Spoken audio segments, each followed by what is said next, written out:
Hello, everyone, and welcome. We're so glad you're here today. We're going to go ahead and get started here in just 1 minute. We're going to give everybody the chance to come in from the waiting room.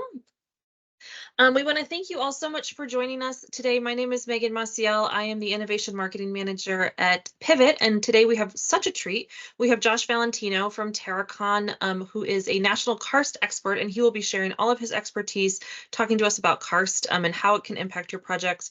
We're going to talk through some different use cases and any questions that you might have for Josh. He is truly the expert, and we wanted to leave plenty of time for Q&A at the end. So I will say, just as a housekeeping item, if you have any questions during the presentation, feel free to go ahead and just put them in the chat on the side, and we'll get to those at the end. So if you think of something while Josh is talking, want something specifically answered, just go ahead and put it in the chat, and then we'll go back and read those. And as always, at the end, we can also unmute you and have you come off of mute, and you can ask your question live as well. So again, any technical issues you might also have, you can put those in the chat and I'll help you with those. Sometimes Teams gets a little bit of an attitude, and so we can help you troubleshoot those as well. But I want to go ahead and get started. We have lots of great material to cover, and turn it over to Josh. Thanks so much for being here today. Thank you. I appreciate the invite and the opportunity to, talk about kind of this niche, geologic phenomena that we, love to study and teach, educate, and of course, solve problems. So just a little bit of background, my name is Josh Valentino. I work for Terracon and oversee and help provide guidance for, karst issues really from coast to coast now with Terracon. So, there are great hubs of experts throughout Terracon, like in the big bad areas of Kentucky, Missouri, Florida, that have significant karst. But I kind of help, close the gap and make sure that we can provide, the seamless services regarding karst across the entire country. So, geologist by trade, started caving. So my parents took me caving when I was 5 years old onward. So I both have a passion for going underground and caving, but also, studying this sensitive resource and being able to both protect it and also help clients like yourself, actually be able to navigate this tricky geologic situation and be able to actually build. So, don't sink your project before it starts. Karst identification. So the goal today is that I'm going to only take about, we'll say 10 minutes or so, maybe 15 max, and talk through the basics of what karst is, then move into some case studies of kind of, things gone wrong where, karst is particularly tricky. And at times, either you maybe avoided due diligence or, did jump through all the hoops and, karst still kind of threw some challenges at you. So I'm going to kind of call out and demonstrate how, some problems can arise. And then I'm going to move into a discussion phase for the remainder of the time we have here to really just kind of jump in and talk about what can we do to either avoid these problems, solve the problems before they become, say, more expensive problems, etc. So it'll kind of then just be an open forum where I can look at the questions that you type, talk about it from there, or pull up additional resources that I have to talk about, say, some of the general processes, remedial measures, more specialized testing and investigations that we do. So I have a whole bunch of material, but I want to start it off with the basics and then dive into discussion with y'all. So with that said, let's start with the first thing, which is what is karst? So, karst is a landscape type that is identified by the presence of sinkholes, springs, caves, and this characteristic pinnacled, highly irregular soil bedrock interface. So I want to direct your attention to the photograph in the upper right. This is an example where one of my partners here is overlooking this excavation that we've kind of, conducted. And what we're showing is this highly pinnacled bedrock surface. So let's say in more standard geologic situations, your bedding would be flat for the most part. Even if it's tilted, that soil interface is usually consistent across any lateral distance. You can see here that karst is a very different story. So, in the back, the bedrock's only a couple feet from the surface. But right here, what we're looking at is a pit that goes down well over 20 feet over a very short span or distance. So, this is a very tricky kind of environment. This is an example of what it looks like anywhere that karst is mapped. So, one developing can be tricky with that, but you can also have the manifestation and development of sinkholes. So here's kind of a, it's a karst, but also man-made sinkhole where utility issues was the catalyst that then resulted in a pretty significant cover collapse sinkhole. We also have open throats like this that can lead to drinking water supply. So here's us doing a dye trace. So, flushing dye into the subsurface aquifer and then seeing which springs that comes out. And then, of course, what's near and dear to me is actually, hopping on rope, jumping into a pit and, rappelling into the caves and actually generating cave maps themselves. And, it's more of a unique opportunity, but at times that is the most valuable information, is to know what the subsurface architecture of the caves are themselves. So it actually requires that we enter those caves, which I'm always thrilled. So where's the karst landscape present? So here's a simplified map of the United States. And I have a few different layers that are color coded. So first, you have what I call, carbonate bedrock. So everything shown in blue is considered carbonate bedrock, and these layers are from the USGS. It's called the National Karst Map, and I'm happy to provide details on acquiring this if you're interested in getting these GIS layers or KMZ layers, etc. But as you can see, the blue covers a pretty considerable amount of the United States. Like I mentioned before, some of those hot spots are Kentucky, Tennessee, Missouri, of course, Florida. Those are probably the most famous regions with karst. You also have a big area down near, Austin and San Antonio. But as you can see, there's bands of karst that go up and down the Appalachian Mountains, New York, and then a whole bunch of smattering of smaller formations all out to the west. Now, if I turn on the next layer, which is your evaporated karst, this pink is showing where there will be, halite, gypsum, things like that. So it's a very different kind of karst. I would say the blue karst is very hard bedrock. It's rock that you have really no problem building on. The pink stuff is incredibly soft. So the rate at which the karst forms is very different between these two different disciplines.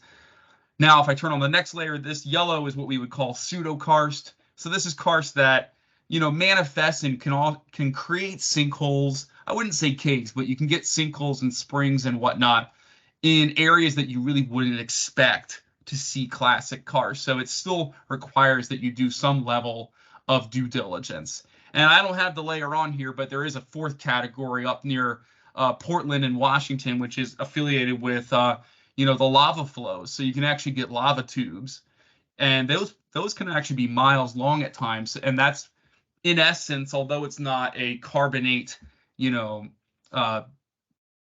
backbone, it still is. They still are shown as voids in the subsurface that can then create sinkholes on the surface. So why do we care about karst? I can go on and on and on about how cool caves are and all this stuff, but I really want to get down to the meat and bones of, like, how does it affect you? How does it affect the public? So first off, construction issues. I already mentioned this highly irregular bedrock soil interface. Now, sediment and erosion control during construction. We often, tell clients that when you're preparing to do your construction in karst, that period where you go in and you grade, strip, remove that protective layer on the surface is really when most of the action will happen. So sinkholes will, pop, caves may open up, and that's really where you're going to have the most headache regarding karst. So, we need to consider that. Also, the physical development of sinkholes themselves.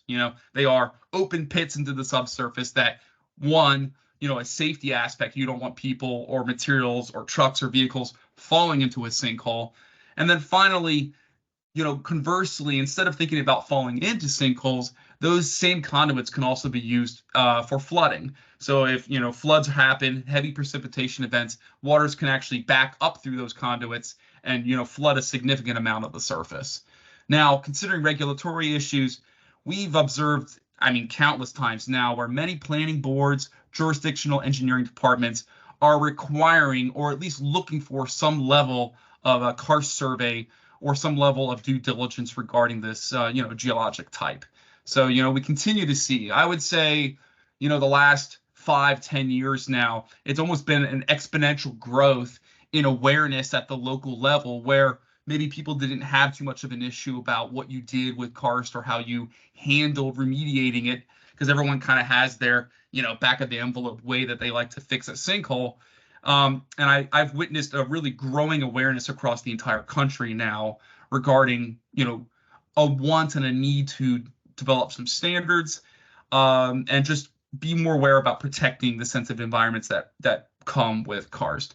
So, speaking of protection, the karst environment is the habitat for, numerous rare, threatened, and endangered species.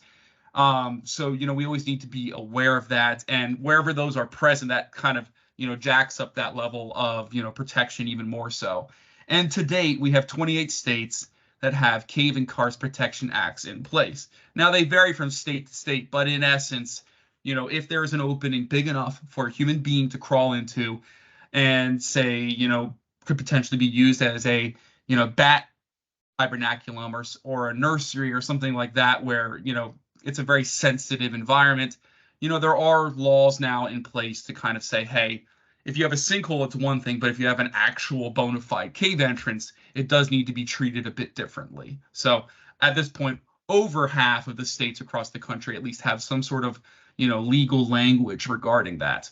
Bottom line here, though, is that the characteristics of karst features and the patterns of these karst features can be used to focus all other kinds of investigations that we do, which often are, quite a bit more expensive, which results in saving time and money. So the idea here, and what I'm going to kind of talk about more so, or comes out in the discussion, is that you can do an iterative study, kind of a karst survey to come up with a plan early on in your projects to really avoid, I would say, most of the headaches that I'm about to dive into. So I just wanted to first and foremost point out here that for your records, I would recommend looking at both of these documents here. So this is a very kind of high level guidance that if you're working anywhere that has karst, I recommend looking at this document, that, the sinkhole treatment document from the USDA, and then the newly published, very first standard for karst surveys ever. So I'm happy to, to say that, me and my colleagues were involved in actually developing this new standard D8512, which is the very first karst specific standard for the United States. So this was just published back in January, so it's kind of hot off the press. But in essence, it really just establishes a very, very simple baseline that we really want to see, folks implement to at least handle and address some of the issues that arise from karst. So, there's obviously much more expensive and more detailed studies, but this is the first stab at kind of developing that baseline. So I just want to show some case studies of, where karst has caused significant issues. So first, I want to dive into, a couple examples of what may have resulted in those issues. And the first one is simply a lack of data. I think all of us would agree it doesn't have to just be karst, but any discipline, the more data you have, the more educated you can be in making decisions and planning where you want to build, how you want to build, what foundations you want to use. The list goes on and on. But here's an example I want to demonstrate where if you're just zooming around in Google Earth looking at your site, this rectangle of, forested area does not look particularly alarming. Now, if we take a look at the exact same spot using LiDAR, which many of you on the call may now be familiar with that process, but what it allows you to do is get a high resolution image of the ground surface. And what's particularly useful is that you can remove all of the trees and bushes and material that, in my opinion, gets rid of the stuff that is in the way of the good stuff that I actually want to see. So if I go to this, there we go. The next page here, this is the exact same location, stripping away all that material and showing the LiDAR surface of that same rectangle. And as you can see, it's a pretty stark landscape with just about 100 sinkholes. And I like to point out right here in the middle is actually an unroofed cave. So when I went out to the site to look at this location, you could actually see the old paleo passages of the cave itself. And you could just see that erosion has removed the roof of that cave, but you could still see kind of the old formations and all that stuff. But this is one example at a very basic level that, collecting data and doing your due diligence can really educate you on where you may have, very significant karst issues. And then you may want to change your mind at the high level and say, let's just walk away from the property, or maybe just change your strategy and understanding that, hey, we're going to have to dive in to understand. And this case, for this example, they actually did end up building houses nestled in between the sinkholes, kind of fast into the bedrock. And it's actually turned into a very prosperous development. But, once again, if you just walked into this blindly, you'd be very, very surprised. So I want to show just some other examples of lack of data. So, here's some examples way out west in that gypsum karst, the evaporitic stuff, which is very different than the carbonate karst. And, these are sinkholes that, they're already grading a site or grading the site. And then after some heavy rainstorms, a whole bunch of sinkholes started popping open, and it made the developers incredibly nervous because, they were going to set up cranes. And if you have something as big as a crane and then have these pits just kind of popping up overnight, that's an incredibly dangerous safety hazard. Here's other examples, with various kinds of development where these sinkholes open up overnight. Here's obviously infrastructure that has then subsequently been compromised by sinkholes that have opened up like that. And, for the most part, I think with all these projects, and this is a compilation of all kinds of different studies, sometimes just diving in without looking at, desktop reviews or doing field reconnaissance or even geophysics, can really result in karst kind of being pretty devastating. So I just wanted to demonstrate that, if you do at least a minimum, that minimum standard of looking at karst, a lot of these issues are pretty easily flagged. So it's not meant to be a bad news cautionary tale. It's more about, I would say the bare minimum standard is not that hard to do. It's not expensive, and it can really just, pay dividends in that aspect. So let's shift more to, grouting and filling. So I've heard a lot of different stories about, people running out and just quickly just filling grout, or, bringing out truck after truck after truck to fill a small little opening, let's say something the size of a baseball, and it takes, countless trucks to fill whatever's down below. And next thing you know, you've poured $1 million. I remember seeing a newspaper headline that was like $1 million dumped into a sinkhole. And I think all of us on the call don't want to see that happen. But these are all examples where sinkholes were under, say, roadways or under buildings. And, I think in my mind, there's a good way and a not so great way to utilize grouts. And I think it's a very powerful tool if used properly. You can really repair the ground under existing infrastructure, or finally, permanently repair under roadways or parking lots. And these are all examples. You can see the patches added here like this, where they've done a repair and then it continues to be a problem. And then you put more asphalt down and it continues to be a problem. So I've seen that many, many times where, you keep kind of putting band-aids on top of it, but you don't get down to the main issue, which is usually a throat at certain depths in the subsurface. So, but some warnings I want to point out is that, flowable fill, highly, that kind of stuff, if you just pump that, into the ground with no awareness or, metrics where you're measuring where it's going, it can endanger the species. It can compromise the groundwater. Like, usually you can focus on a very targeted local issue and be able to solve your sinkhole issue. So I usually don't think you need to have fill flow, a quarter mile away to solve your issue. All it's really doing is, negatively impacting the subsurface. So I have here riprap pyramid. So this is an interesting story back from the 80s originally, but there was a sinkhole nearby that reopened in front of a high school, right where all the buses turn in. So we were called out. And the story goes is that when the sinkhole originally opened up in the 80s, they kept throwing down, I'd say about pumpkin-sized, pieces of riprap, and they just kept throwing truckloads into the sinkhole until they kind of reached the surface. But when we got out there and did the geophysics, did air track probes, and actually delineated, we realized that what they had done was there was a big cave passage underneath, but they had actually built a pyramid of riprap all the way up to the top. But obviously that is not a that's not a permanent or reliable kind of remedial method for that sinkhole. So since then, we went in, used other techniques that are, I'd say either more modern or just more rigorously tested. And to this day, the road still seems to be holding steady. I'm gonna So some of these other ones here, yeah, compromised springs. That's another example. Like I mentioned, if you're going to dump material into the subsurface, you need to think about the surroundings around the karst feature itself. If you're out in the rural countryside, people rely on drinking water wells. So there have been some instances where, construction on site, was very messy and, features were opened up, rainstorms occurred, sediment just flowed into these openings, and then all the springs, say within a mile or so or two, all became muddy instantaneously from these karst features.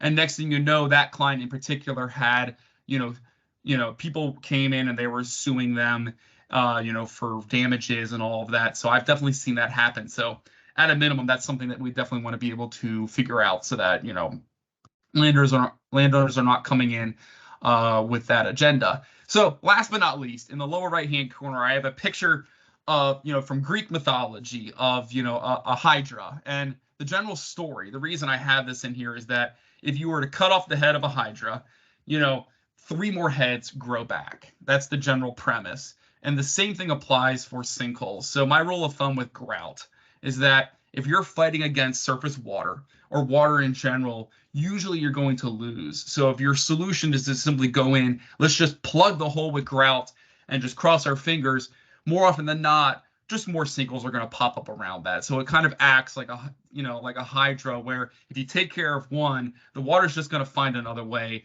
And then instead of having one sinkhole, now you have three. So I think it's a pretty good analogy for what we're dealing with there. So irrigation and drainage, these can definitely result in issues regarding karst. So the two images over on the left there, collected via drone, are down in the Florida, Georgia kind of area. And the karst behaves very differently there than it does, say, in Kentucky or Virginia. Um, it's really dependent upon the groundwater level. So, the bedrock itself is very, very weak. I would say it's kind of crumbly. It's kind of crappy limestone, not to sound like a snob from Virginia, but the pore pressure from the groundwater itself is helping stabilize and keep the bedrock itself up. Now, in these areas, I think in its natural condition, it's perfectly fine. But what we witness is that heavy, heavy irrigation all around that area, pump the groundwater. The groundwater drops, say, several feet. You lose that support, and next thing you know, sinkholes start popping up, across the entire region. And this is a really good example of that, where the type of irrigation that you do, how aggressively you pump that groundwater, can then have a dramatic or a direct effect on sinkholes and caves. And there were a couple cases at that site where caves themselves had experienced what we call vault collapse, which is where the bedrock ceiling itself actually catastrophically breaks down into the chamber below. So that's usually pretty rare, but we saw that happening en masse throughout that whole region because we really did correlate it to the irrigation that was happening there. So, one solution there is that, there are more, I'll say, green or at least, water efficient ways to do irrigation. So if you can be smart about it, then maybe you can reduce or limit the amount of karst that develops from that activity. Now, drainage, I've seen this all over the place where if you don't properly control the drainage that comes off your impermeable surfaces, like your parking lots, like the roofs and things like that, it can really have detrimental effects to your building. So here's an example of a church way out in a rural town, I'll say, in West Virginia, where you can see here the downspout is, they maybe tried to solve it at one point, but the water is bypassing that, and you're pretty much taking that focused drainage right up against the foundation of the building. So after years of this, we went in and did geophysics, and we definitely were able to eventually identify that there are significant voids underneath the side of this church. And you can see here examples of, pretty significant fractures and settling. You can see the fracturing here in the sidewalk. But, at the end of the day, this church was pretty much condemned because of, in my mind, it was bad practice regarding the surface runoff pretty much encouraging sinkhole development right up against the foundation of this church required really dramatic repairs and fixes. And then finally, last but not least, design and maintenance. Just because you successfully build within Karst doesn't mean you should just set it and forget it. It's kind of a continuous awareness and battle to kind of, live within a Karst environment. So, stormwater basins can definitely collapse and fail if, there's, breaks in the infrastructure there, or sometimes it just happens. You can do the best job possible and it just happens anyway. Here's an example where someone is attempting to build a lake. So you can see the dam erected here in the LiDAR data. But this kind of goes back to doing your field reconnaissance. There were all kinds of sinkholes underneath this area to begin with. So once they started really filling the lake up with water, here's an example of kind of a massive bathtub drain that popped open and drained, an astronomical amount of water. I believe it was almost overnight. Just millions of gallons of water just vanished overnight. And really, the last examples here are sinkholes that locally in my area in Virginia, form along the highways. Overnight they just pop. So, I've shown all these examples where maybe something was overlooked or it was bad practice that resulted in karst issues. But you could also just have something happen anyway because it is a very unpredictable geologic environment. So I see that I've gone way over the time that I initially said. So I wanted to use this initial discussion as a catalyst to kind of jump into, say, the details of, how do you do karst assessments? What are some of the tricks that you have in your bag? How do you fix sinkholes? What is remediation? Do I actually go caving? How do you use LiDAR data? So I'm happy to talk about any one of these topics, but I just wanted to use this as an example of kind of, the problems that can arise. And now I'm happy to spend the rest of the time answering either the questions you have or talking about how we can actually fix and navigate this stuff.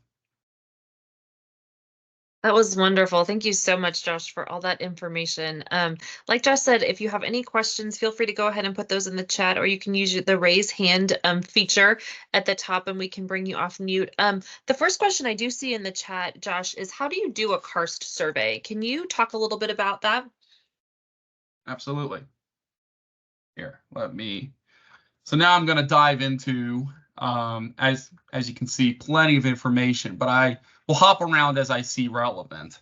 So a karst survey, is just this general term that we use, but it's something that we've come up with over the last few years, and many other, geotechnical or environmental firms have something to one level or another. But it's comprised of these steps that help. I would say it's the preliminary process to identify karst, flag it, and then kind of determine what range or of that spectrum it really resides. Is karst present, or is it not really a problem, or is this a very significant, expensive problem? So really it's comprised of one, desktop data review. You look at all the resources you got from the desktop perspective. Afterwards, we go in the field, we verify all of those findings.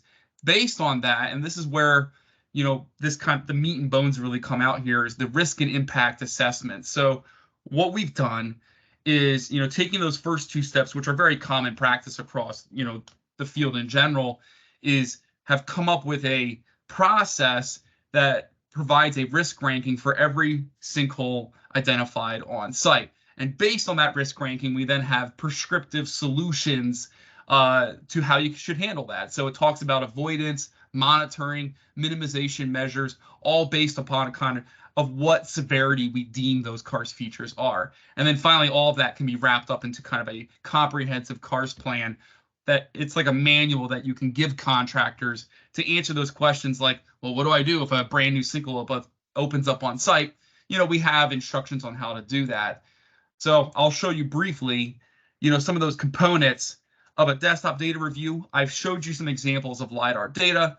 Here's a bullet list of some of the basics like, geologic data, topography maps. Most of us are familiar with that.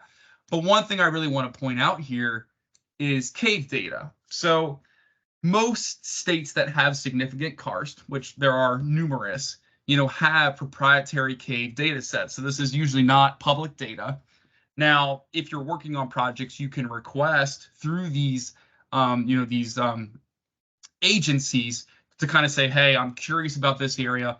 Are there any documented caves? And, we over the years have developed good relationships with most of those folks. So we can ask them and say, hey, is there a documented cave? Are there cave maps? Because knowing the cave entrance is one thing, but if you actually know where the cave extends, how deep it is from the surface, that is incredibly valuable information. And there is, for example, one solar site that we worked on that already had a lot of sinkholes on it. It was already going to be challenging, but then we learned that there was actually a 10-mile cave. The entrance started off of the site, but then 10 miles of cave passages were underneath where they wanted to develop, and this cave had some rooms that were over 200 feet high with lakes in them. So, once again, just looking from the surface, you wouldn't know that, but that was really valuable data.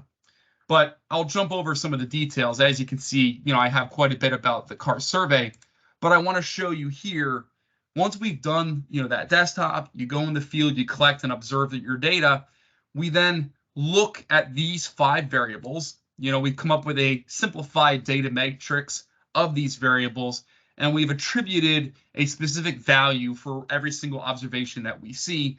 And you can then tabulate up those observations in a table and then add up the values and partition them out into a various risk rank. So here's just a preview of each one of these signifies a specific characteristic of a sinkhole, and then these risk levels are then split and broken into individual levels, and then we provide a color-coded scheme like this where the colors are attributed to different risk levels. And then what we do from there with these 5 risk levels here, for each one, there is a solution or at least guidance, or for most cases, there's actually more than one option. So we try to give you a lot of options and say, hey, you treat low risk very differently than you do high risk.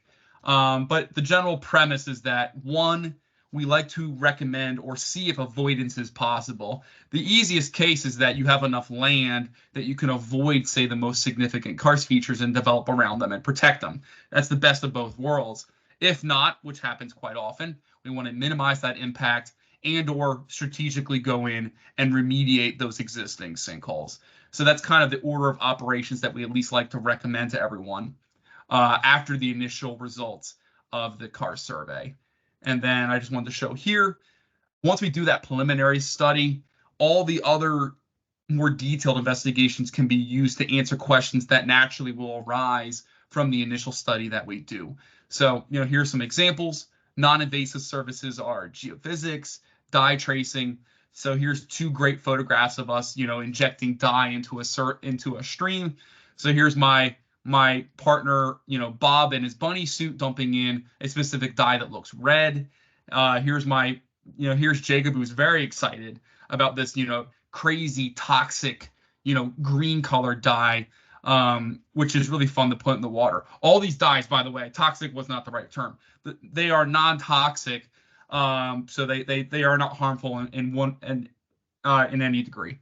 So we can use that. They sink into the subsurface, and then you're able to trace to where they go, either people's drinking water wells or natural springs, and it'll tell us, how much water, the rate of flow, and that's all utilized to kind of understand how to protect, water resources during construction.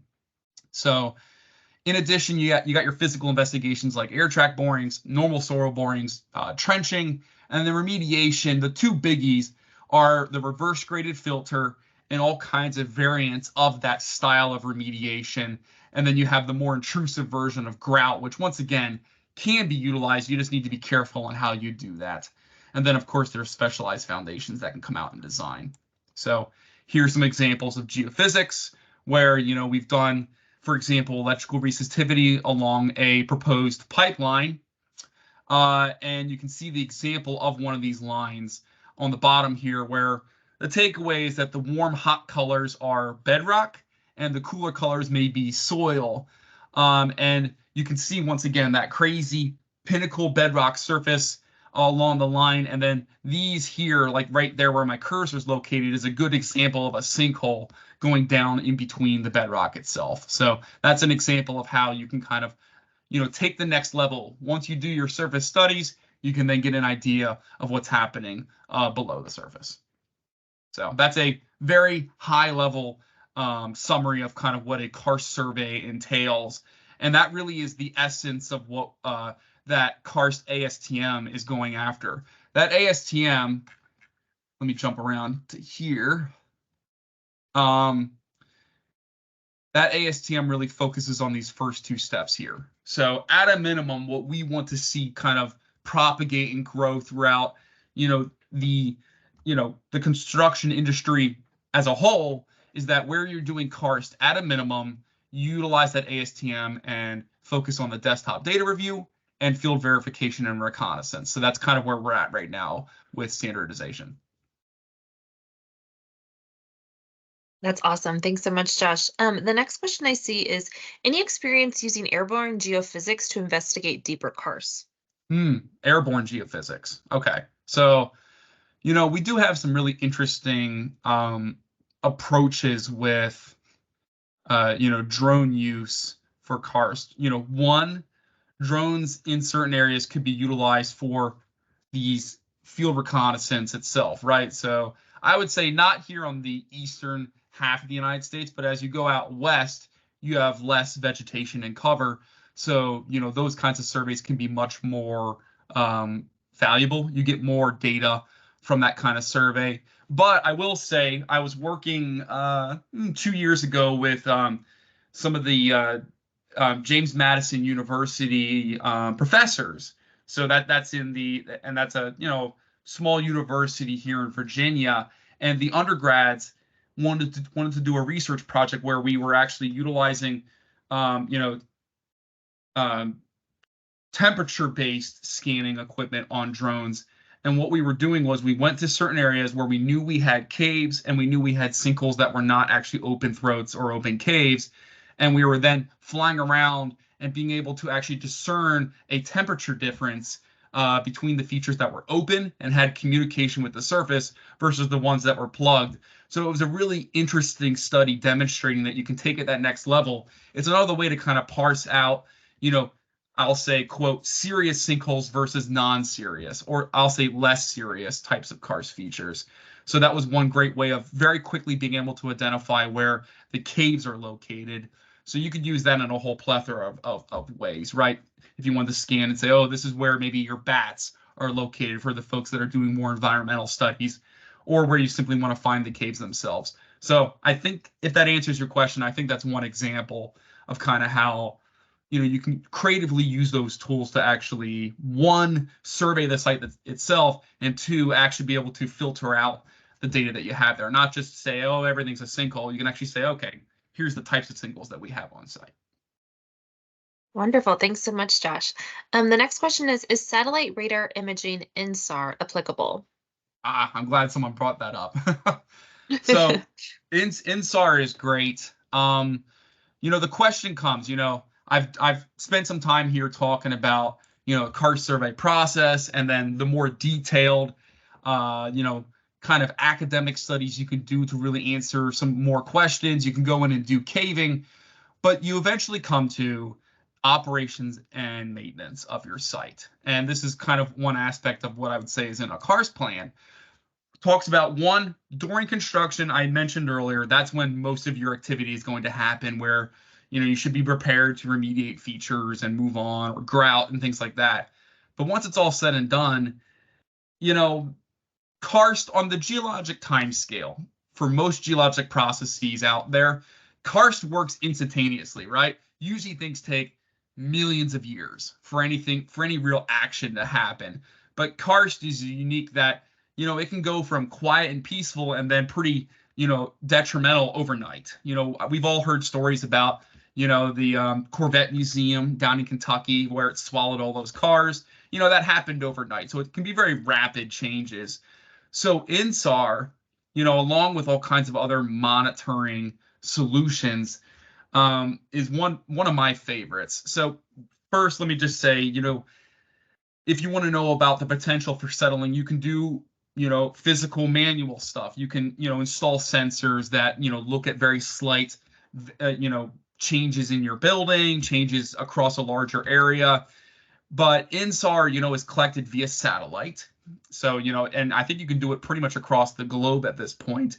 And I think it's usually a subscription-based program where you can pay to get data that's already been collected over, decades almost at this point, which is great. But then you can continuously get flyovers at a certain rate going into the future. But what you can do is you can establish a baseline, and then as you get the new data, you can then kind of think of it like superimposing those layers, subtracting the difference, and being able to see the change from a top-down perspective of your site or whatever area of interest you have. And I know certain versions of it, you can get pretty much millimeter scale differences, which is pretty spectacular. So I know there's been studies done with old mines. So, old salt mines in central New York. I know there's some great INSAR studies where they've actually been able to look at the millimeter scale settling that happens from these old salt mines on a large scale, watching the landscape actually sink. So you could absolutely do the same thing for your sites. Solar, for example, is fantastic because one, you would get a lot of great reflection and responses from the signal itself, and then you would actually be able to pinpoint and say, okay, X marks the spot. We're having pretty significant settling. Let's go in and proactively fix whatever's happening there before it becomes a little more catastrophic, like some of the photographs I showed above. Perfect. Thanks so much, Josh. The next question is, what is the ASTM number again? Can you repeat that? That ASTM is, so that is right there. So D8512. And like I said, we spent years working on it.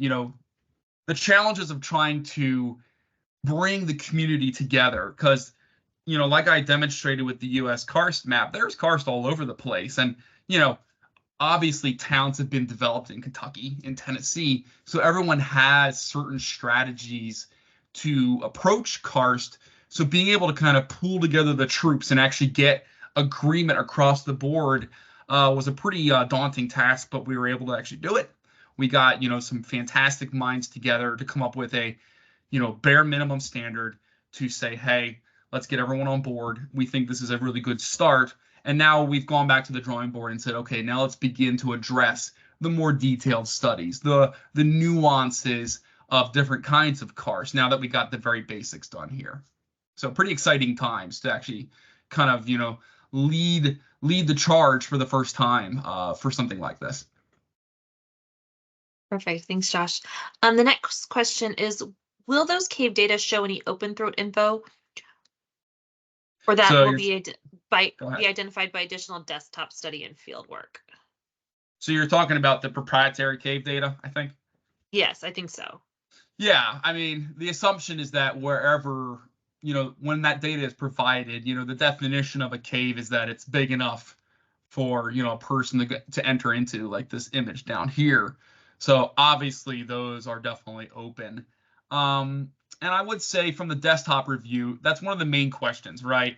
So when you do your LiDAR survey and you delineate all those features and, we share that to a client, they're like, well, how bad are all of them? Do they all have the same level of, severity or not? And the answer is almost always no, right? It's kind of a whole spectrum. And one, I'm able to kind of parse out features because I've looked at, I mean, thousands of sinkholes using LiDAR at this point. You can tell when certain ones are worse than others. Now, can you specifically say, do they have open throats or not?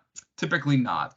But one thing I would say from the cave data is that may serve kind of as a proxy in a sense of saying, if a feature looks like this on LiDAR and we know it happens to be a cave entrance, then you may make the assumption that features that have the same geomorphology may very well have caves or an opening at a bare minimum. So that comes with a lot of assumptions. But if you really wanted to try to say, hey, we're not at a level in our project yet where we don't want to spend the funds to have someone physically go in the field, we just want to keep it at a bird's eye view, you can make certain assumptions like that to kind of try to parse out which ones may be open, which ones may not.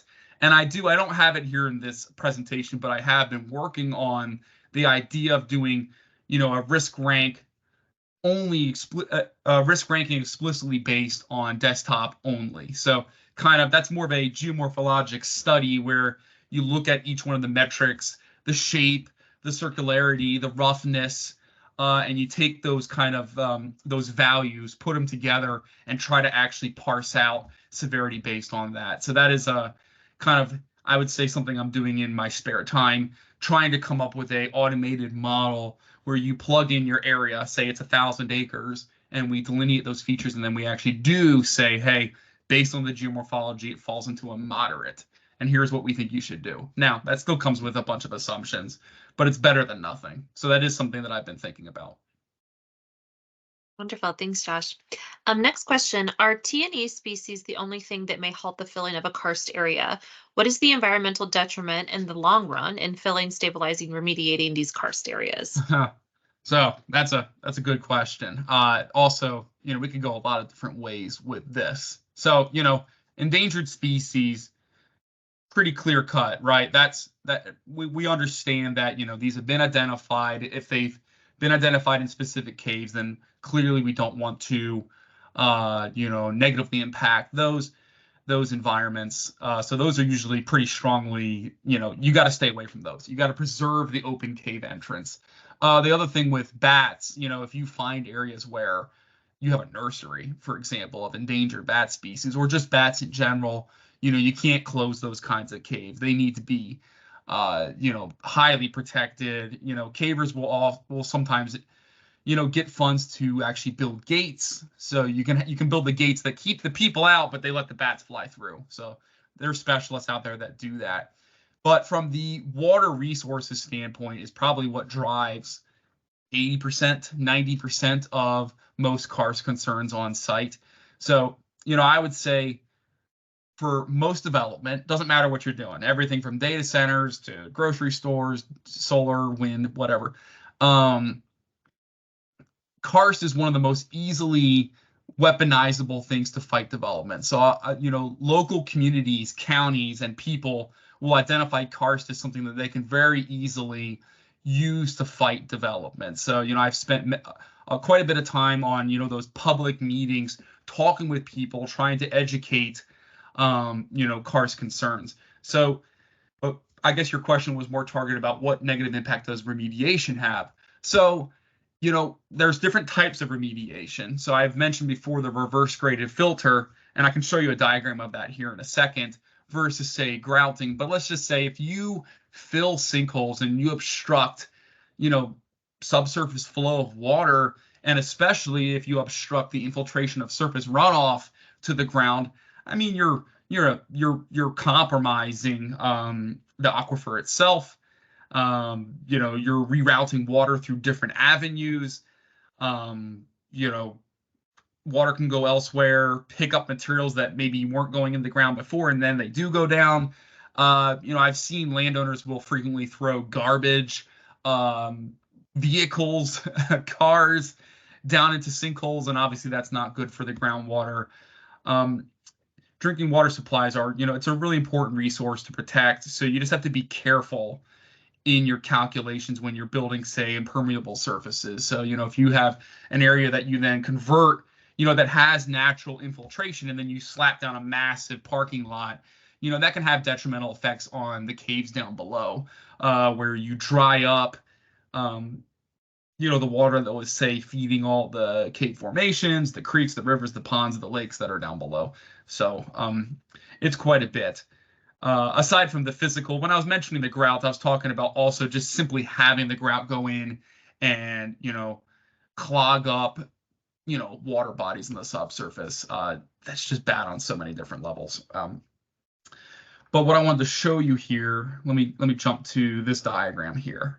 So I know there's a lot on this slide, but the concept of a reverse graded filter in my mind is a kind of win-win scenario, because we want to keep things as natural as possible. So allow water to go where it needs to go into the subsurface, to replenish that aquifer at a bare minimum. But we also want to stabilize the ground surface. So what you see here is kind of a written description of how you go about installing this. And this isn't proprietary data. There's government agencies out there that have similar kind of instructions. But these diagrams here are all demonstrating what you would do in different scenarios based upon, say, a clay-rich sediment versus something that's more sandy, like you find down in Florida. Slightly different approaches to how you would do it. But the general premise is that you excavate the sinkhole down to the bedrock, you find that opening or open throat, and then you progressively backfill it with, starting with riprap and then smaller and smaller material. And you also you either top it or you wrap it with geotechnical fabric. And the idea is that it allows water to go through this big filter, but it doesn't carry the soil or sediment with it, so it stabilizes the ground surface. So this is fantastic for areas where you're doing parking lots, any kind of stormwater basins, drainages.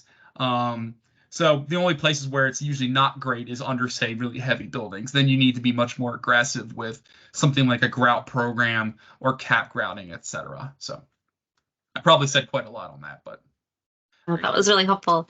Next question. We have a few more questions before we wrap up. And the next question is, how would you rate the microgravity survey in comparison to other methods? Microgravity. So, I don't have a ton of on-hand personal experience with microgravity, but this does come up, which is interesting. I think my impression from a lot of the surveys done with microgravity is that it's good. It's really good at what it does. And it comes down to my impression from it is that, you're getting a single data point, right?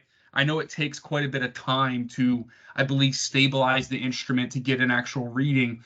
So my impression is that it's pretty slow. It's a lengthy process, and you are getting one single point at a time. So I think if you were to do a really big area, if it takes a lot of time to cover a big area, then it's likely quite expensive. Now, I'm not saying any geophysics is really cheap. All geophysics is pretty pricey, but it really kind of depends on what you're after.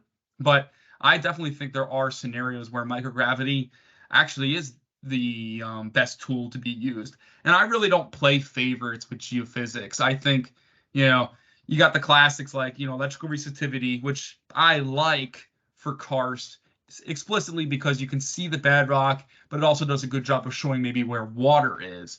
So I like that.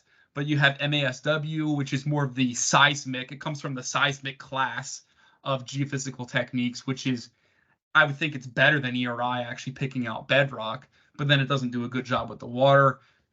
Honestly, I'm not exactly sure of the pros and cons of microgravity. I do believe that single points that you do get are very, very reliable. So it's if you had a very small target area that you're like, I really want to know with 100% certainty, I won't say 100, but let's say a very high level of certainty, I think microgravity is good. So, long story short, it's something that we don't typically use a lot because there tends to be other geophysical processes that can get the job done. Or, what's the saying? Like 80% is good enough for government work, right? And in this case, that may get the job done. So, Perfect. Thanks, Josh. And then finally, similar to the previous question, in your opinion, which geophysical method typically works best in identifying and delineating karst features? And have you tried seismics? yeah. So, like I was saying, right? I think they're all useful in different scenarios. If you had areas where there's existing infrastructure, say, a ton of utilities, then the ERI is not going to work great, right? So the seismic would be, much, much better than that. And then sometimes, because I work with various disciplines or groups across the entire country, there are just areas that are more comfortable, or let's say the counties recognize certain geophysical techniques over others. So sometimes our hands are tied, right? So you can make an argument and say, hey, this other technique may be better for this scenario, but sometimes you got to work with what you got. But yes, we do use those seismic techniques. We've had success with it.